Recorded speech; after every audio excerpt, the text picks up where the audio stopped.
Smoking is injurious to health. It causes cancer. ধূমপান স্বাস্থ্যের পক্ষে ক্ষতিকর। এটি কর্কট রোগের কারণ।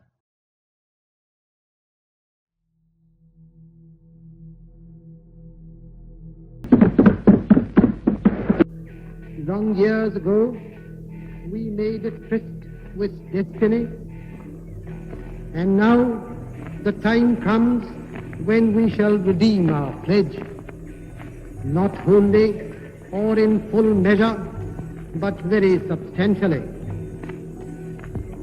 At the stroke of the midnight hour, when the world sleeps, India will awake to life and freedom.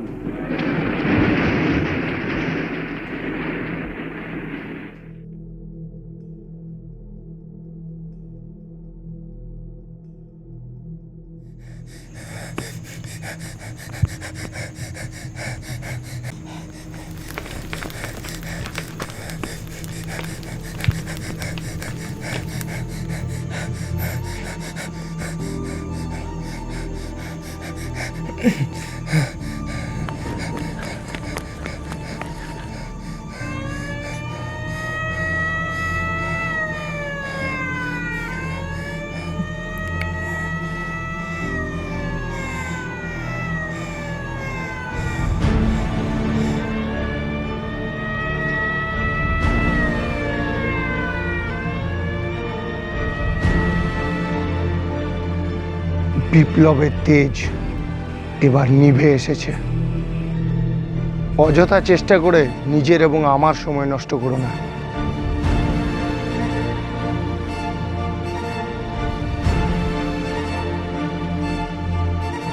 বিপ্লবের তেজকে নেভাতে পারে এরকম ঝড় এখনো সৃষ্টি হয়নি অফিসার।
কে আপনি?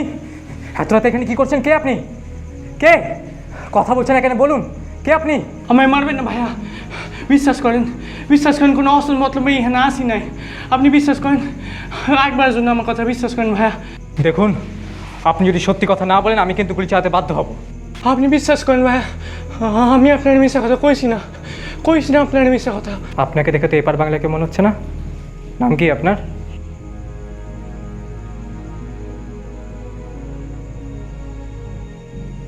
না না, আমি আপনারা আমার নাম কইতে পারুম না। বেশ, আপনি যদি আপনার নাম বলতে না পারেন আমিও আপনার প্রাণের দাম রাখতে পারলাম না। আমি আপনার কাছে হাত জোড় করতেছি ভাইয়া, একটি বার যেন আমার কথা বিশ্বাস করেন। আমি কোনোদিন কোনো অসৎ কাম লোকে যুক্তই ছিলাম না, কোনো উপায় না পাইয়ে এখানে এক রাত্রির জন্য আশ্রয় নিয়েছি। আর কোনো দোষ করি নাই আমি, একটি বার যেন আমার কথা বিশ্বাস করেন। আমি আমি কোনো কোনো অসৎ কাম লোকে যুক্ত নই, আমার কাছে কোনো উপায় নেই ভাইয়া, আপনি বিশ্বাস করেন ভাইয়া, আমি মারবেন না ভাইয়া, আমার দিকটা বোঝার চেষ্টা করেন ভাইয়া, আমি কোনো দোষ করি নাই ভাইয়া, আমাকে মাফ করেন ভাইয়া, আমাকে মারবেন না ভাইয়া। আরে ঠিক আছে ঠিক আছে, অত জোরে চিৎকার করবেন না। আশেপাশে পুলিশ রয়েছে, এভাবে চিৎকার করলে বিপদ। তার চেয়ে বরং আজকের রাতটা আপনি আর আমি দুজনে এখানে থাকি, কাল সকালে যে যা নিজের মতো গন্তব্যে চলে যাব, ঠিক আছে?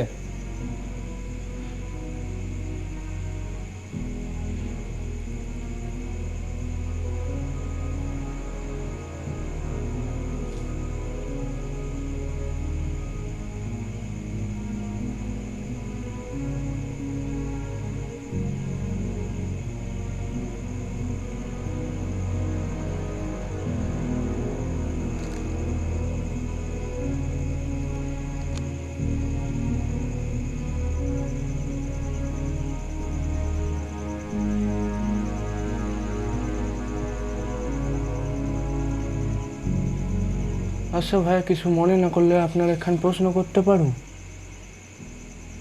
করুন। এই যে আপনার এই ফতুয়াতে রক্তের দাগটা লাগলো কি কইরা? এই দাগটাই তো আমাদের পরিচিতি। রক্তের সঙ্গে তো খুনিয়া সংগ্রামী দুজনেরই সম্পর্ক রয়েছে। দুজনের মধ্যে বেশি তফাৎ তো নেই, দুজনেই তো সরকারকে ফাঁকি দিয়ে দৌড়চ্ছে। এবার আপনি যদি কিছু মনে না করেন, আপনাকে একখান প্রশ্ন করতে পারি? করেন। আপনি তখন তো আপনার নামটা এড়িয়ে গেলেন কেন? কারণ আমার নাম হইল গিয়ে আমার ধর্মের পরিচয়, আর বর্তমানে যা অবস্থা, আপনি যদি আমার বিপরীত ধর্মের লোক হন, তাহলে এই প্রশ্নের উত্তর দেওয়ার জন্য হয়তো আমি আর বাস্তব নাই। চারিদিকে যা পরিস্থিতি, এরকম মনে হওয়াটা স্বাভাবিক।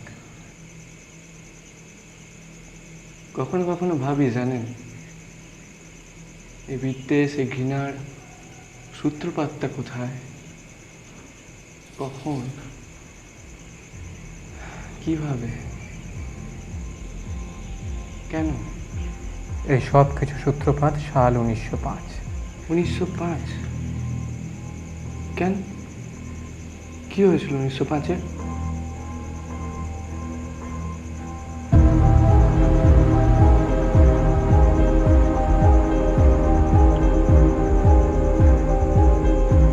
কি হে তরুণ, আজ এত তাড়াই রয়েছ? স্যার, ইংরেজ সরকারের নতুন মতলবটা শুনেছেন? কেন, আবার কোনো নতুন আইন টাইন পাস করলো নাকি? এবার তাদের মতলব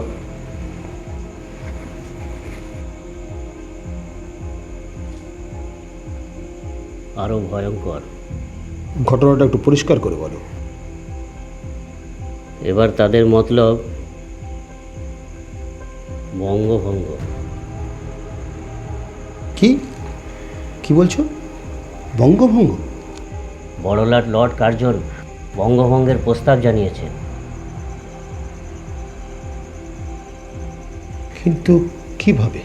আমি যা শুনলাম, বাংলার প্রেসিডেন্সি ভারতের সবচেয়ে বড় প্রেসিডেন্সি হওয়ায় বাংলাকে দুটি প্রদেশের মধ্যে ভাগ করে দেওয়ার প্রস্তাব জানিয়েছেন। ঢাকা, চট্টগ্রাম ও আসাম নিয়ে তৈরি হবে পূর্ববঙ্গ ও আসাম প্রদেশ, এবং পশ্চিমবঙ্গ, বিহার, উড়িষ্যা নিয়ে গঠিত হবে পশ্চিমবঙ্গ প্রদেশ। ইন্ডিয়ান ন্যাশনাল কংগ্রেসের বিরোধিতা করেনি? করেছে, কিন্তু কোনো লাভ হবে বলে মনে হচ্ছে না।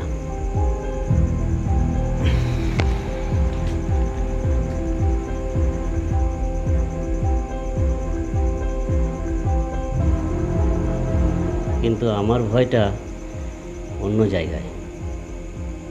কিসের? আসলে স্যার, ইংরেজদের এই প্রস্তাবের মধ্যে এক চূড়ান্ত রাজনৈতিক দিক রয়েছে। তারা পূর্ববঙ্গ পশ্চিমবঙ্গ বিভাজনের মাধ্যমে হিন্দু মুসলমানের বিভেদ সৃষ্টি করতে চাইছে। আর এই প্রস্তাবে লর্ড কার্জন জনগণের সার্বিক উন্নতির পরিবর্তে বারবার মুসলমানদেরই উন্নতির কথা বলছেন। আর ওদিকে নবাব স্যার সুলেমুল্লাহ মুসলমানদের একজোট করার কাজেও লেগে পড়েছে। স্যার, বাংলার উন্নতির জন্য কোনোদিন বাংলাকে ভাঙার প্রয়োজন পড়ে না। এর পরিণতি অত্যন্ত বিপজ্জনক হতে পারে। হতে পারে নয়, হয়েওছে। 1905-এর বঙ্গভঙ্গ 1911-তে রদ হয়ে গেল, এর মাধ্যমে সৃষ্টি হয় বিদ্বেষ, তখন মুছে যায়নি। তার মানে আপনি কইছেন যে হিন্দু মুসলমান দ্বন্দ্বের পেছনে ব্রিটিশদের ষড়যন্ত্র রয়েছে? আমি নই, ইতিহাস বলছে। কিন্তু যে দুটো ধর্ম বছরের পর বছর একসাথে রইল, শুধুমাত্র এক বঙ্গভঙ্গের জন্য তাদের মধ্যে এত বড় একটা মতবিরোধের সৃষ্টি হবে? দাবানলের জন্য কেবল একটা ছাই যথেষ্ট। বঙ্গভঙ্গের পর মালাবার রাইটস 1920, 1921 পাঞ্জাব বাংলা রাইটস, গুয়াহাটি 1924, লখনৌ দিল্লি নাগপুরে 1925, 1930 বম্বে রাইটস, 1933-34 অযোধ্যা পেশোয়ার রাইটস, 1936 ফিরোজাবাদ, 1937 মাদ্রাসা অমৃতসর, 1939 বেনারস।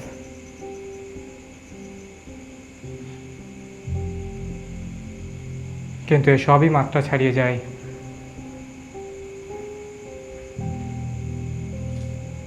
1946। কলকাতা ব্যাপারটা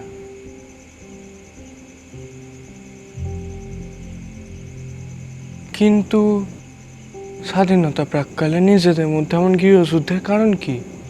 1905 সালে বঙ্গভঙ্গের পর 1906 সালে মুসলিম লীগ পুনরায় কার্যকর হয়ে ওঠে।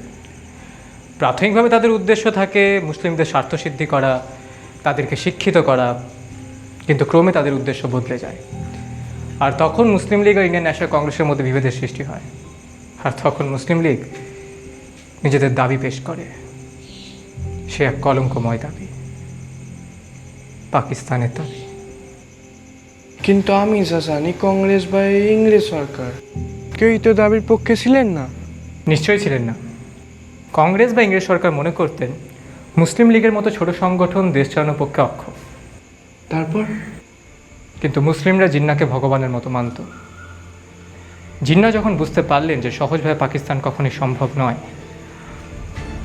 তিনি ডাইরেক্ট অ্যাকশন ডে ঘোষণা করলেন।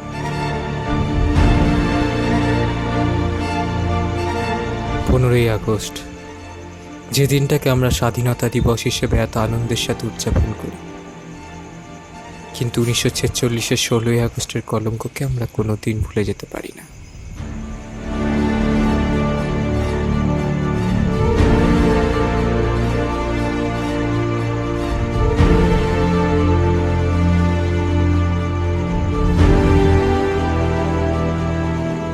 সেদিন 4000 জন নিরীহ মানুষ নিজেদের প্রাণ হারায়, আর সরকার হাতে হাত রেখে 24 ঘন্টা এক নরকীয় খেলা দেখতে থাকে।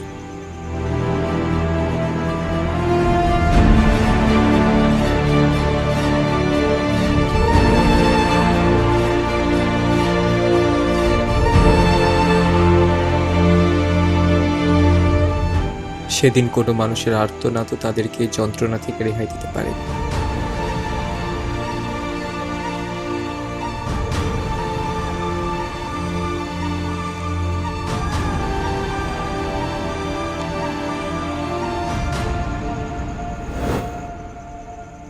ঠিক এইভাবে এই দুটো ধর্ম বছরের পর বছর একসাথে থাকার পরেও একে অপরের বিরুদ্ধে হয়ে যায়।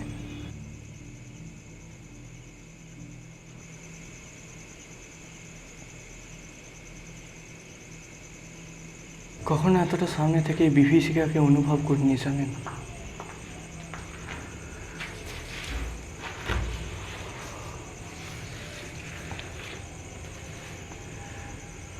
আসলে সাধারণ জনগণ বড্ড বোকা। সময়ে সময়ে কিছু সুবিধাভোগী মানুষেরা নিজেদের ঠুনকো সাধ্য সিদ্ধির জন্য ইয়াদের শুধু ব্যবহার করে গেছে।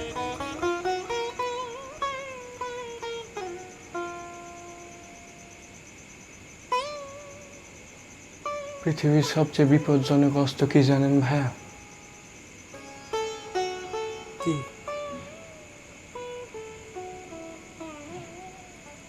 মানুষের সহানুভূতি।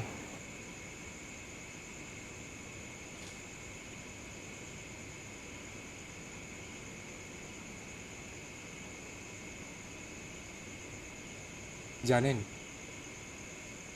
এই ডাইরেক্ট অ্যাকশন ডের তীব্রতা এতটাই ছিল যে সেটা দিল্লিকেও কাঁপিয়ে দিয়েছে।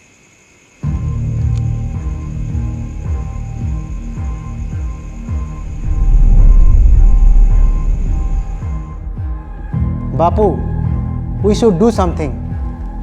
The situation is going out of our hand. कलकत्ते में हमले के बाद अब पूरे देश में दंगे की आग लग चुकी है। Exactly. मुस्लिम लीग सरासर कैबिनेट मिशन प्लान को इनकार कर रही है। आजादी सामने है। खबर मिली है कि कुछ ही दिनों में माउंट बैटन भारत में आ रहे हैं। इससे पहले हमें कुछ सोचना चाहिए बापू। सरदार जी बिल्कुल सही बात कह रहे हैं। बापू, we should fix this right now. तुम लोग क्या चाहते हो? इस हालत में हमको क्या करना चाहिए? नोआखाली का हालत बहुत गंभीर है। अगर इसी तरह देश के हर जगह पे दंगे फसाद लगे रहे तो पार्टीशन के अलावा हमारे पास और कोई रास्ता नहीं है। कभी नहीं। मैं जब तक जिंदा हूं तब तक भारत को कोई तोड़ नहीं सकता। मैं खुद जाऊंगा नोआखाली, वहां पर प्रायर मीटिंग्स करूंगा। जरूरत पड़े तो वहां के लोगों के सरे मांगे सुनूंगा, लेकिन ये देश नहीं टूटेगा। आपके ख्याल से कौन है जो आपस में बन रही इस नफरत को मिटा सकता है? एक था, अगर यहाँ होता तो ये नफरत कभी पैदा ही नहीं होता।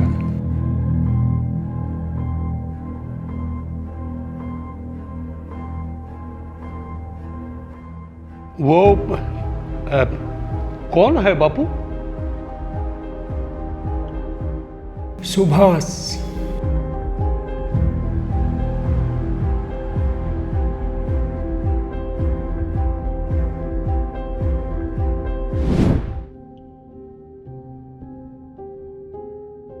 কিন্তু নেতাজি তখন অনেক দূরে। গান্ধীর ডাকে সাড়া দেওয়া তখন তার পক্ষে সম্ভব নয়। আচ্ছা ভাইয়া, আপনি কি বিশ্বাস করেন যে নেতাজি মারা গেছে? মোটেই না। মৃত্যু তো মানুষের হয়, ভগবানের নয়। আপনার কখনো সাক্ষাৎ হয়েছে নেতাজির লগে?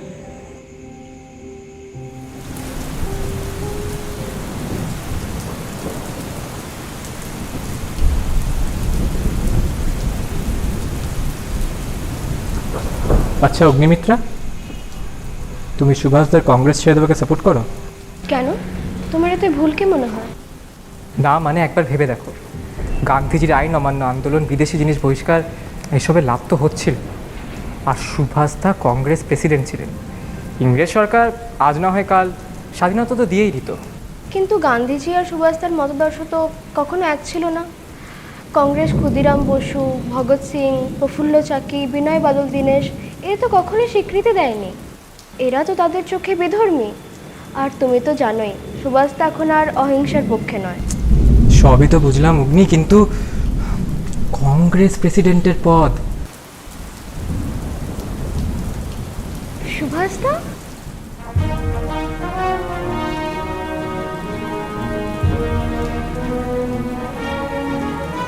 কেমন আছিস অগ্নি? ভালো আছে সুভাষদা, তুমি কেমন আছো?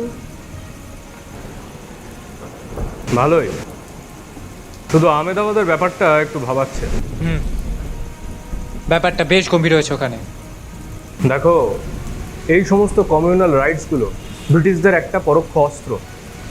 কখনো ভেবে দেখেছো ব্রিটিশ আর্মিতে কিভাবে ব্রিটিশ সৈনিক অপেক্ষা ভারতীয় সৈনিক বেশি? জানি সুভাষদা, সব জানি, কিন্তু আমার মতে এই সব রাইটসের থেকে মাথা সরিয়ে আমাদের ইংরেজ সরকার নিয়ে ভাবা দরকার। তারাই বেশি বিপজ্জনক।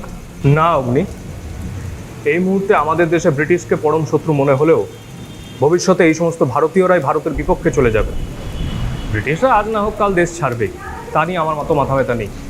আমার মাথা ব্যথা তাদের নিয়ে যারা এদেশে থাকবে, যারা এদেশকে এগিয়ে নিয়ে যাবে। বুঝেছি। তাহলে তোমার এর পরের পদক্ষেপ কি? রাশিয়া আইএন এর ফরমেশন শুরু করবো ভাবছি। Finally time has come. Start prepare yourselves for the one last war. কিন্তু সুভাষদা, অহিংসার মাধ্যমে কি এটা একেবারেই সম্ভব নয়? স্বাধীনতা কোনো উপহার নয়, এটা আমাদের জন্মগত অধিকার। উপহার অহিংসার পথে হাত পেতে অপেক্ষা করে ভালোবেসে নেওয়া যায়, অধিকারটা নয়। চলিও।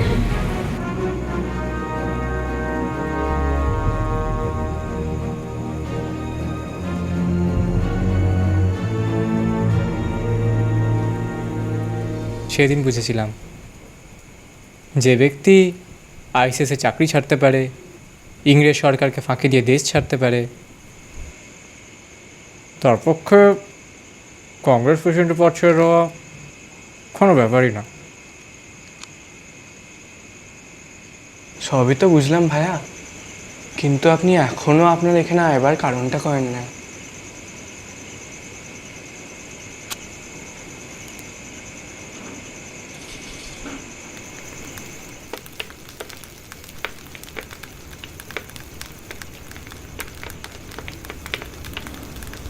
তোমাদের এই বিরোধিতা এবার বন্ধ করতে হবে, তোমাদের ভালোর জন্যই বলছি।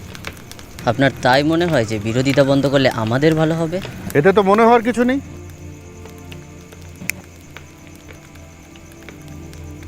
এটাই বাস্তব। আপনি এতটা কি করে বদলে যেতে পারেন মনিদা? এতে তো বদলানোর কিছু নেই।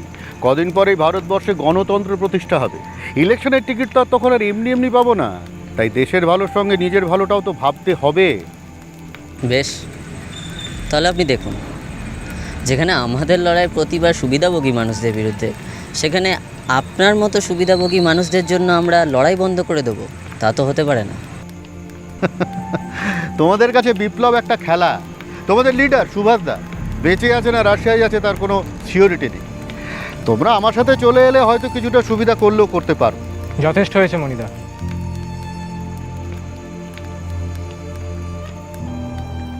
আপনি টাকার ক্ষমতা দিয়ে আর যাই কিনতে পারুন, আমাদের আদর্শটা কিনতে পারবেন না। আপনি চলে যান মনিদা। আপনার প্রতি শ্রদ্ধা দেখিয়ে আমরা এখন আপনার সাথে কোনো বাজে ব্যবহার করিনি। তোমাদের আস্পর্ধা তো কম নয়, তোমরা আমাকে চ্যালেঞ্জ করছো। আমাদের আস্পর্ধা কতটা সেটা তোমার থেকে তো ভালো কেউ জানে না মনিদা। দেখো, এখনো সময় আছে, এসব বিরোধিতা ছেড়ে আমার দিকে চলে এসো। ইতিহাস তোমাদের বীর পুরুষ বলেই মনে রাখবে। এই কলঙ্কময় ইতিহাস আপনাদেরই মানায়, আমাদের না। ভুল ভুল করছো। ভুল আপনি করছেন মনিদা, অযথা আমাদের ধৈর্যের পরীক্ষা নেবেন না। ভারতের প্রথম জেনারেল ইলেকশনের জন্য আপনাকে অগ্রিম শুভেচ্ছা মনিদা। তোমরা প্রত্যেকের শাস্তি পাবে। আমিও দেখবো তোমরা কতদিন এই বিপ্লব চালিয়ে যেতে পারো। যেদিন তোমাদের খুঁজে পাবো সেদিন এই অপমানের দাম আমি সুদে আসলে তুলে নেব। আপনাকে আমাদের খুঁজতে হবে না মনিদা, আমাদের রাস্তা যখন এক, ঠিক দেখা হয়ে যাবে। ততদিন না হয় অপেক্ষা করুন। এখন চলি।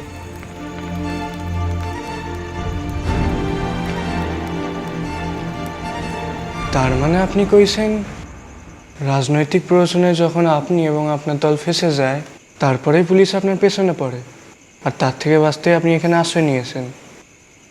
বেশ, আমি তো আপনাকে না হয় আমার দিকটা জানালাম, কিন্তু আপনার এখানে আস্থা নেওয়ার কারণটা?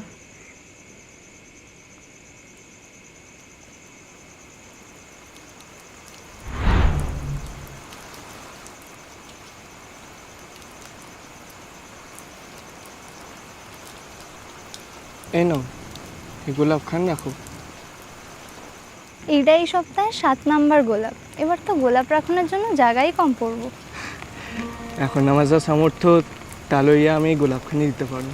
তুমি না হয় এই গোলাপখানা প্রতীক হিসেবে রাখা দাও। বেশ, এই নাও, এই গোলাপের 2খান পাপড়ি আমার প্রতীক হিসেবে রাখা দিও।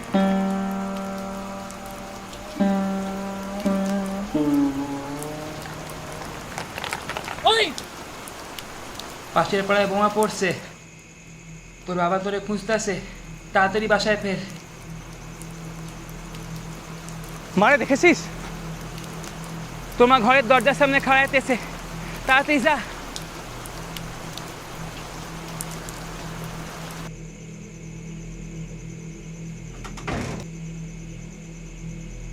হ্যাঁ গা, তোমার পোলার কোনো খবর পাইলা?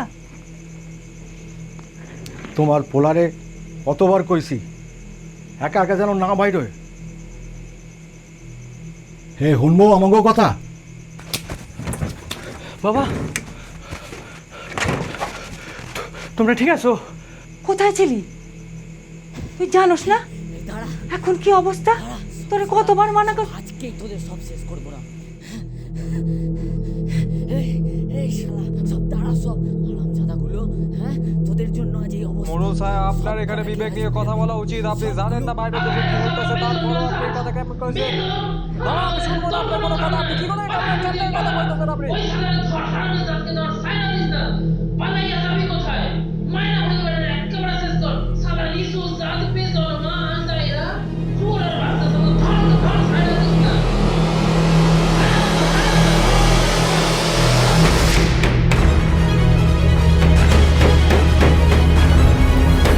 দরজাটা খোলেন। কেউ আছেন? কেউ শুনছেন? শুনছেন কেউ?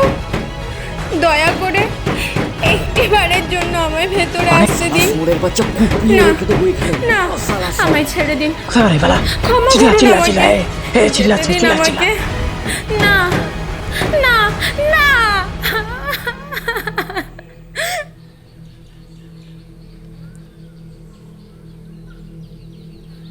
তাড়াতাড়ি জরুরি সব আসবাবপত্র গুছায় ফেলো। কেন? কোথায় যাবো আমরা? আমরা ভারতে যাবো, এখানে আমরা থাকুম না। মানে?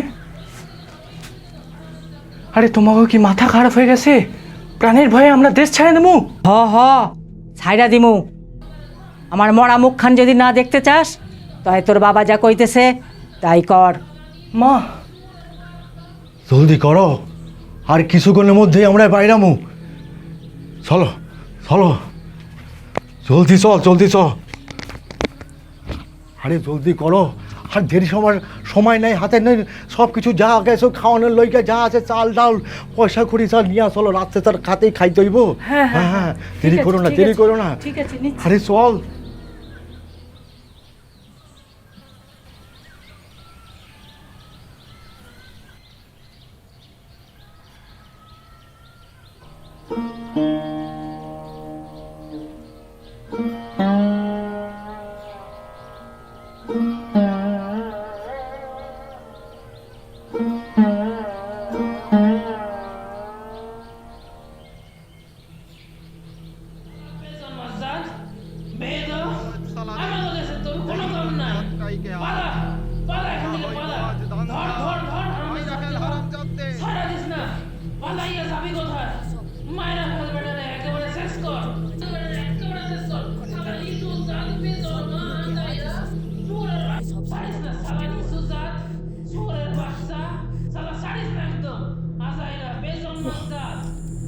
দেখে ফেলছে।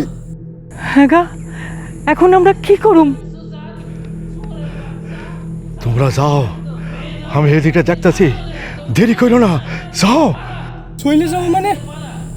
না না, তোমার সাইডা আমরা কোথাও যাবো না। খোকা তুই যা, আমি তোর বাবার লগেই থাকুম।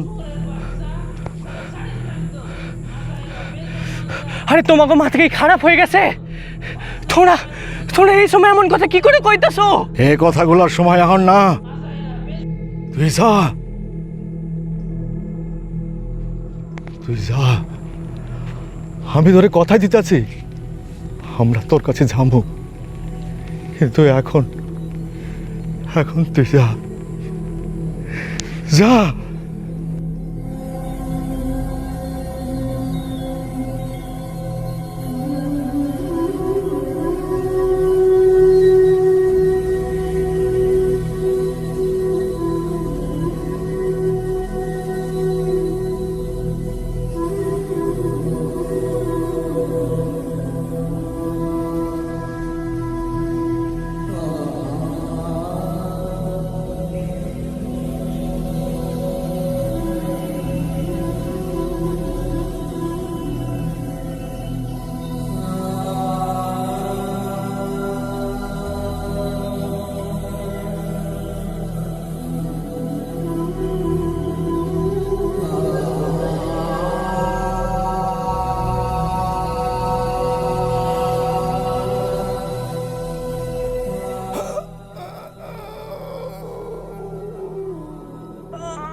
ভায়া এভাবে ভেঙে পড়বেন না।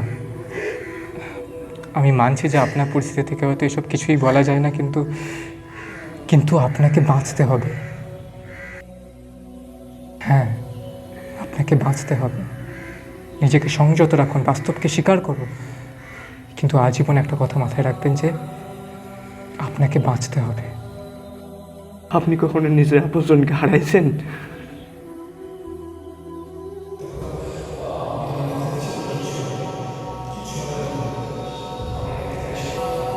না, একসাথে পালানো সম্ভব নয়। তোমাকে এভাবে একা রেখে আমি কোথাও যাচ্ছি না।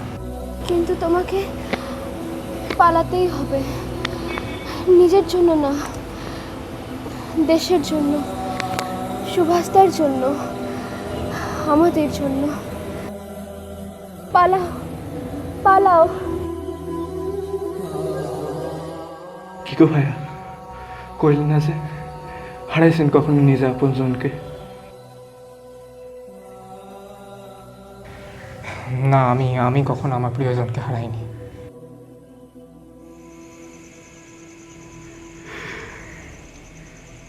তুমি বড্ড ভাগ্যবান যে ভাইয়া।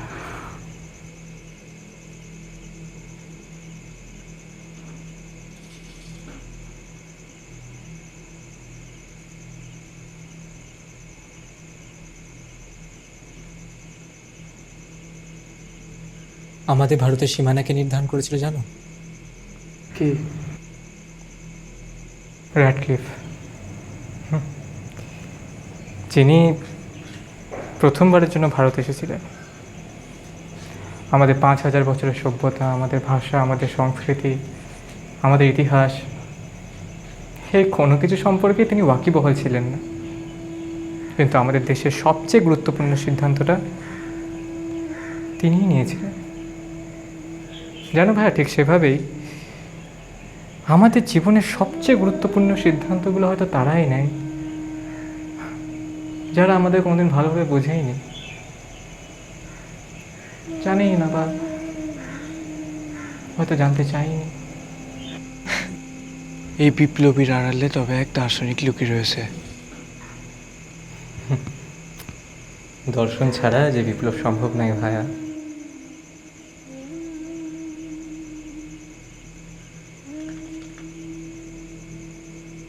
ও মহাকালী সেজে ফিরলি ঘরে,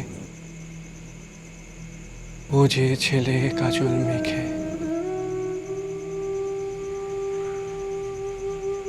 এই শ্যামা সঙ্গীতটা কার লেখা জানেন? কার? কাজী নজরুল ইসলাম। এক মুসলমান হয়ে ভগবানের প্রতি এরকম ভক্তি কি বিধর্মী? নিশ্চয়ই না।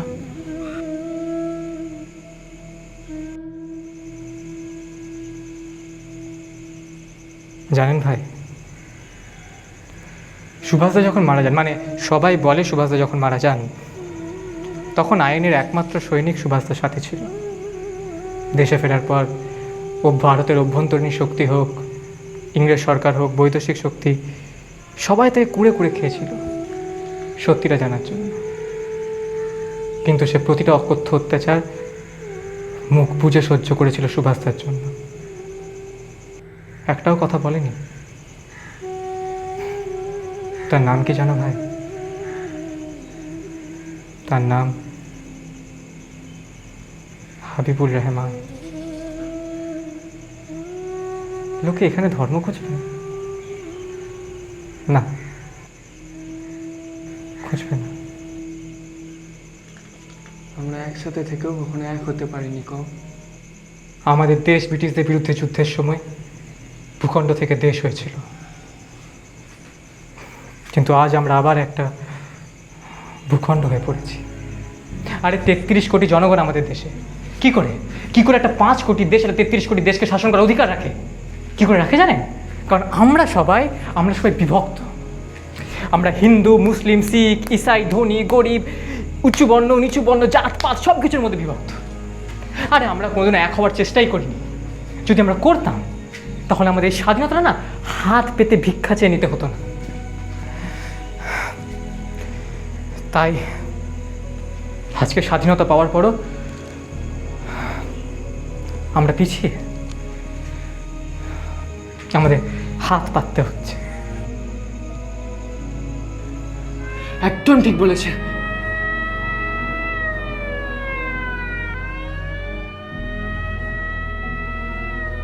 পালানোর ব্যর্থ চেষ্টা করবেন না।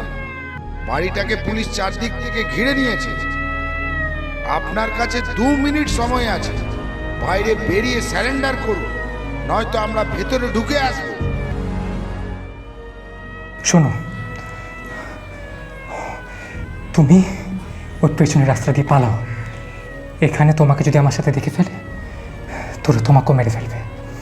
তার চেয়ে আমি ওদের কাছে ধরা দিচ্ছি, তুমি পালাও। ওরা তোমাকে জানে না, তুমি পালাও।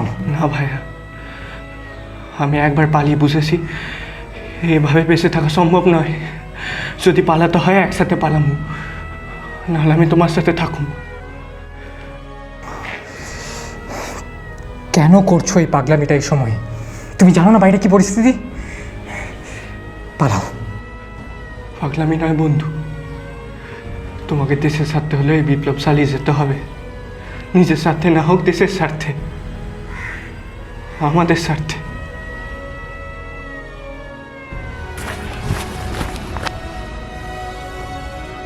তোমার নাম কি ভাইয়া?